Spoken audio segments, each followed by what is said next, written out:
महत्त्वाच्या बातमीने सुरुवात करूया। जरांगेंच्या आंदोलनाची धार कमी करण्यासाठी धस यांना पुढे आणलं।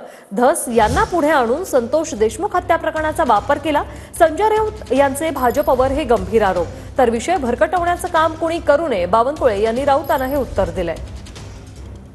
मनोज जरांगे पाटील यांचं जे नेतृत्व उभं राहिलं मराठा समाजामध्ये आणि त्यांनी जे आंदोलनाला सुरुवात केली होती पुन्हा एकदा निवडणुकीनंतर, त्या आंदोलनाची धार कमी करण्यासाठी भारतीय जनता पक्षानं सुरेश धस हा मोहरा मराठा समाजाचा पुढे आणला आणि त्यासाठी त्यांना संतोष देशमुखाच्या खुनाचा त्यांनी वापर केला। मग या खून प्रकरणात भाजपचा हात आहे का? काय वेडेपणा आहे। उलट आम्ही सर्व लोक संतोष देशमुखाच्या आरोपीला अंतिम शिक्षा व्हावी, फाशीपर्यंत जावं याकरता देवेंद्र फडणवीस सरकारने ज्या पद्धतीने चौकशा सुरू केलेल्या आहे, ज्या पद्धतीच्या चौकशा सुरू आहे आणि ज्या पद्धतीचं त्या ठिकाणी काम चालू आहे, मला वाटतं की हे भरकवण्याचं काम कोणी करू नये। सर्वांचं एकच उद्दिष्ट असलं पाहिजे की संतोष देशमुखाचा जी हत्या आहे ती महाराष्ट्राकरता अत्यंत ती गंभीर घटना आहे। त्या घटनेकडे सर्वांनी बिना राजकारण बघितलं पाहिजे। या घटनेचं राजकारण होऊ नये।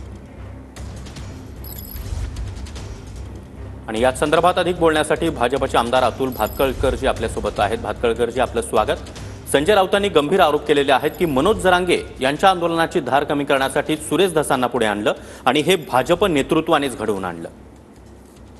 मुळात संजय राऊत आणि गंभीर हे दोन शब्द इतके परस्पर विरोधी आहेत।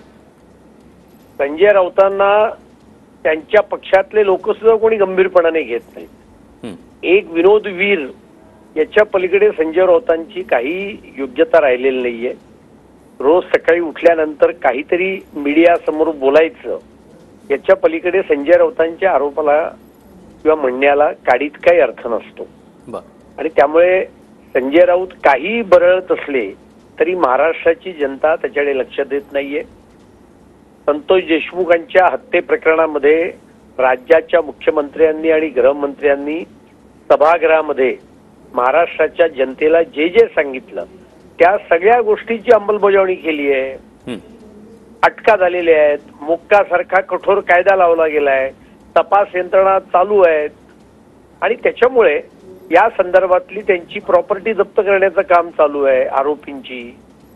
आणि त्यामुळे त्याचा खोलवर तपास होऊन त्यातले जे कोणी दोषी असतील त्यांना पाठबळ देणारे जे कोणी असतील, मग ते कितीही मोठे लोक असले तरी सुद्धा त्यांच्यावर कारवाई होणार आणि आता कारवाई होत आहे हे जनता महाराष्ट्राची बघती आहे।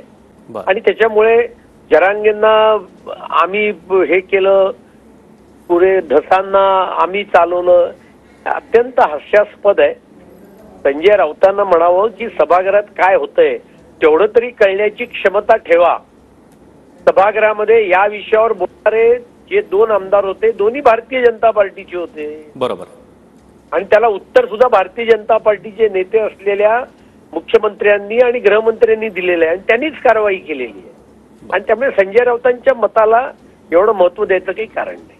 नक्कीच भातखळकरजी, धन्यवाद आमच्याशी संवाद साधला त्याबद्दल।